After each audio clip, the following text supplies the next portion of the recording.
जी नाजरीन, एक बार फिर हाजिर खिदमत हूँ आर्ट्स काउंसिल से लाइव आपके साथ। और यहाँ पर इस वक्त जो माहौल है बाहर का वो शदीद गर्म हो चुका है, टेम्परेचर बहुत ज़्यादा बढ़ चुका है, क्योंकि यहाँ पर पिछली काफ़ी देर से हम देख रहे थे मीडिया को भी अंदर जाने नहीं दिया जा रहा था। जो सेकिंग लेयर है उसको बाहर की तरफ ही रखा हुआ था, इसीलिए मैं भी बाहर से ही रिपोर्टिंग कर रहा हूँ। लेकिन सवालिया निशान है हुकूमत की कारकर्दगी पर, सवालिया निशान है रियासती मशीनरी पर कि जहाँ पर मीडिया के बड़े बड़े नामों को भी और बड़े स्टेक होल्डर्स को भी बाहर रखा गया था, वहीं पीपल्स पार्टी के कुछ लोग जो है वो अंदर मौजूद थे। और इसके अलावा भी वहाँ पर एक बैरियर की लेयर लगाई हुई है जिससे सियासी कारकुन अंदर नहीं आ सकता। लेकिन उसके बावजूद अलमिया ये रहा यहाँ पर कि यहाँ पर पीपल्स पार्टी के लोग पहले से मौजूद थे, जबकि मीडिया को अंदर आने में भी शदीद दुश्वारी थी।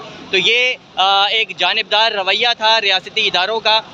इसके साथ साथ अब यहाँ पर हुआ ये है कि चूँकि काफ़ी देर से यही कुछ चल रहा था कि जब भी पीपल्स पार्टी का कोई भी वज़ीर या कोई भी ऐसा शख्सियत कि जो बड़े सियासी लीडर के तौर पर, इलाकाई लीडर के तौर पर, इलाकाई रहनुमा के तौर पर मौजूद होती थी, तो उसके साथ 10-15 कारकुन जो है वो उनके और भी साथ आ जाते थे। काफ़ी देर से यही सिलसिला हम भी यहाँ पर देख रहे थे और इसकी शिकायत भी इदारों को कर रहे थे, लेकिन इसके बावजूद भी ये सिलसिला रुकने और थमने को नहीं आ रहा था। अब हुआ यह है कि जमात इस्लामी के कारकुन भी मॉब की सूरत में इसी जगह पर आ गए हैं जहाँ काफ़ी देर से पीपल्स पार्टी के लोग जमा हुए जा रहे थे और यहाँ पर कशीदगी शुरू हो गई है। बहुत बड़ी तादाद के अंदर यहाँ पर लोग मौजूद हैं, सूरत हाल कशीदा हो गई है।